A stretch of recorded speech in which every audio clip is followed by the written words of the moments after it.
गरीब लोग इसलिए गरीब नहीं होते हैं कि वे लोग ज्यादा काम नहीं करते हैं। गरीब लोग इसलिए गरीब होते हैं क्योंकि उनका सोच ही गरीब होता है। और गरीब सोच कभी भी किसी को अमीर बनने नहीं देती है।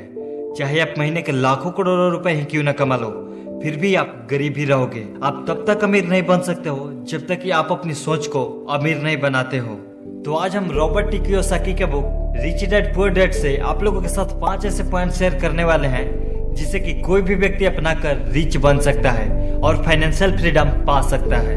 नंबर 1, आप अपना पहला इनकम का सोर्स बनाएं। उसके बाद एक से अधिक इनकम का सोर्स बनाएं। अगर आप अभी 25 इयर्स के हो चुके हो और आपके पास एक भी इनकम का सोर्स नहीं है तो आपको जल्द से जल्द इनकम का सोर्स बनाना ही चाहिए। तभी जाकर आप पैसों के बारे में अच्छे से नॉलेज प्राप्त कर सकते हो। और रॉबर्ट टी कियोसाकी कहते हैं कि अगर आपके पास एक इनकम का सोर्स है तो आपको एक ही इनकम सोर्स पर डिपेंड नहीं रहना चाहिए, क्योंकि वो सोर्स कभी बंद हो जाए तो आप पूरी तरह से कंगाल हो जाओगे और अमीर बनना तो छोड़ो, फाइनेंशियल फ्री भी नहीं हो पाओगे। और आज जितने भी लोग मिलीनियर बिलीनियर हैं वो सभी ने एक से ज्यादा इनकम का सोर्स क्रिएट किया है। चाहे दुनिया का सबसे अमीर आदमी एलोन मस्क हो या फिर एशिया का सबसे अमीर आदमी गौतम अडानी हो, इन सभी लोगों ने एक से ज्यादा इनकम का सोर्स क्रिएट किया है। Number 2, don't work for money. गरीब लोग हमेशा पैसों के लिए काम करते हैं, यानी कि वो जितना ज्यादा काम करेंगे उन्हें उतना ही ज्यादा पैसा मिलेगा और जितना कम काम करेंगे उन्हें उतना ही कम पैसा मिलेगा। लेकिन अमीर लोग ऐसा नहीं करते हैं। ये लोग कुछ ऐसा करते हैं जिससे कि ये सोए भी रहते हैं तो इनका इनकम बनता ही रहता है।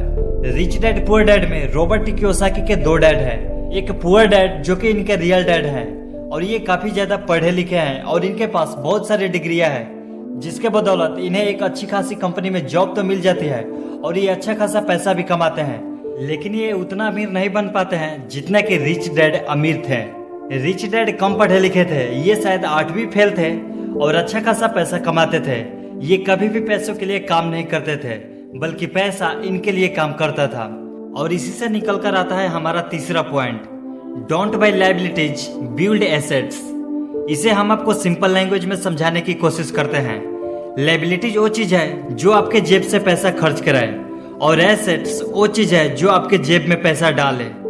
लायबिलिटीज आपका मोबाइल फोन भी हो सकता है। अगर आप अपने मोबाइल फोन से पैसा नहीं कमा रहे हैं तो वो लायबिलिटीज है, और यही मोबाइल फोन जो कि आपको पैसे कमाने में हेल्प कर रहा है तो वो एसेट्स है।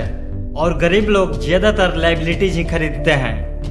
आई होप आपको लायबिलिटीज और एसेट्स के बारे में डिफरेंस समझ में आ गया होगा। Number 4, learn selling art. आपको किसी भी चीज को सेल करना आना चाहिए। अगर आप किसी भी चीज को नहीं बेचते हैं तो आपको सीखना चाहिए। आज तक जितने भी लोग मिलीनियर और बिलीनियर बने हैं वे सभी ने कुछ न कुछ सेल किया ही है। चाहे आप MBA चाय वाले को देख लो या फिर जियो वाला मुकेश अंबानी को। और रॉबर्ट टी कियोसाकी अपने बुक में बताते हैं कि एक बार सिंगापुर में उनका इंटरव्यू एक जर्नलिस्ट ने लिया था। उसने उन्हें यह बताया कि उनका भी एक सपना बेस्ट सेलिंग ऑथर बनना था, लेकिन वह नहीं बन पाई। तो रॉबर्ट टी कियोसाकी ने उन्हें सेलिंग आर्ट सीखने की सलाह दी और ये सुनकर वो जर्नलिस्ट नाराज हो गई कि मैं इंग्लिश लिटरेचर में मास्टर हूँ और मैं सेलिंग आर्ट सीखूं जो कि मेरे स्टैंडर्ड का है ही नहीं। और वो सेलिंग आर्ट नहीं सीख पाई और पूरी जिंदगी वो कभी भी बेस्ट सेलिंग ऑथर नहीं बन पाई। इसलिए ईगो को साइड में रखकर सेलिंग आर्ट हर किसी को सीखना चाहिए। नंबर 5, पे योरसेल्फ फर्स्ट। गरीब लोग सबसे बड़ी गलती यही करते हैं कि वो अपने आप को कभी भी पे नहीं करते हैं। वो जितना कमाते हैं उससे ज्यादा खर्च का लिस्ट उनके हाथों में होता है।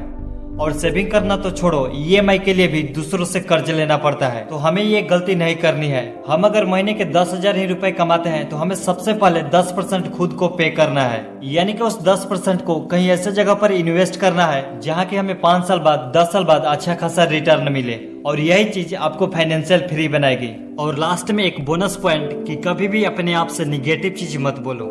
रॉबर्ट टी कियोसाकी के पुअर डैड अगर वो किसी चीज को नहीं खरीद सकते थे तो वो डायरेक्ट बोलते थे कि मैं इस चीज को नहीं खरीद सकता हूँ, ये बहुत ही एक्सपेंसिव है, और उनका दिमाग वहीं पर बंद हो जाता था।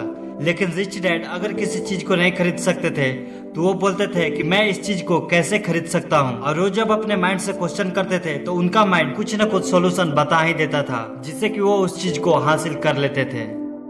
आई होप आपको ये वीडियो पसंद आई होगी, तो वीडियो को लाइक करके चैनल को सब्सक्राइब जरूर कर लीजिए और बेल आइकन को भी प्रेस कर लीजिए। तो मिलते हैं नेक्स्ट वीडियो में, तब तक के लिए जय हिंद।